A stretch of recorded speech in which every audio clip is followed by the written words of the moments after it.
এসে কইলাম বাড়িতে এসে খাইতে গেলে আবার কামের দেরি হইব, সন্ধ্যা হয়ে যাবো কাম করতে করতে। আচ্ছা ঠিক আছে, আমি নিয়ে আসুমনি, চিন্তা করো না। দেরি করো না কইলাম। আর আমি কিন্তু দুপুরবেলা তাড়াতাড়ি চলে আসবো, রান্না বান্নাটা ঠিকঠাক মতো কইরা রাখো। ঠিক আছে চলো। আব্বা এতক্ষণ ধরে চেষ্টা করতেছো, তারপর আগুন জ্বলতেছে না, লাকড়িটা কি ভেজা নাকি? তুই যেই হারে চোখের পানি নাকের পানি ছাড়তাছস, তাতে লাকড়ি এমনি ভিজা যাইবে। সমান অধিকার দিতে গিয়া এখন তো মনে হইতেছে চোখে দেখার অধিকারই হারায় ফেলামো বাপ্পলাই। তাই তো দেখতেছি। আবার জ্বলছে জ্বলছে জ্বলছে, ধাক্কা দাও ধাক্কা দাও, জোরে ধাক্কা দাও।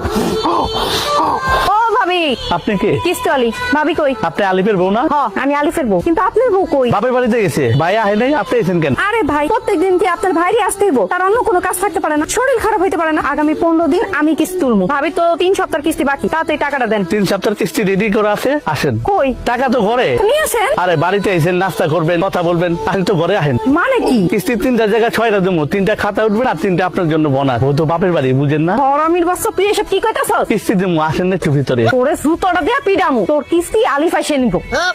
6 কিস্তি এক লাগে দিতাম কিন্তু। কিরে রান্নার খবর কি? রান্না হইছে? ভাত হইছে? সব ভাত তো হইছে, কিন্তু ছোট্ট একটা সমস্যা হয়ে গেছে। সমস্যা কি হইছে?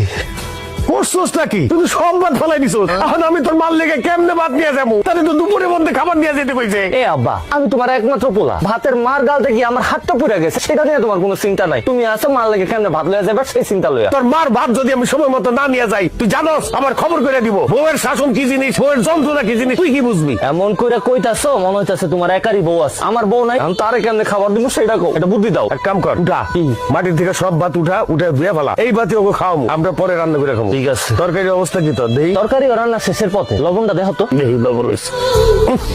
করছস কি? কিসে? লবণই তো দেশ নাই। কি কও, লবণ দিছি তো, খারাপ আবার দিতাছি। দে এবার দেখো তো। দেখি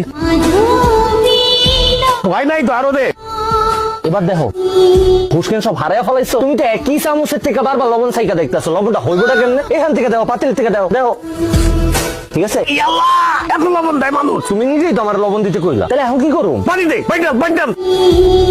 কি করলি তুই? তুই কি এই তরকারির মধ্যে গোসল করবি? এত পানি দেয় কেউ? কি কো আব্বা, তুমিই তো আমার পানি ঢালতে কইলা। তোর মার সামনে তো আমি মুখ দেখাইতে পারুম না, লজ্জায়। খালি মার কথা লয়ে আইছো, আমি আমার বউয়ের সামনে কেমনে মুখ দেখামু? মারে আমি বুঝাই রাখবো, তুমি চিন্তা করো না। কি আর করবি? এগুলাই দিয়া দে, এগুলা লয়ে যাই। আল্লাহ জানে আজকে কি কবলে আছে। এটাই লয়ে যাও, যা আছে কপালে। হে বলা বেগম, আসো খাইয়া দাও, আসো আসো। এ বিকাল বাজে 4টা, তুমি এত করে খাও না? একটু দেরি হয়ে গেল, কি করুম কও? খাও।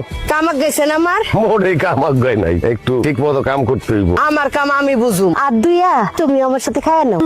কে খাইতে হইব? তুমি প্লেটে খাও আর আমি বাটিতে খাইতেছি। প্রথম রান্না করছি তো, এর লিগে একটু বড় সুস্বাদু হয়েছে।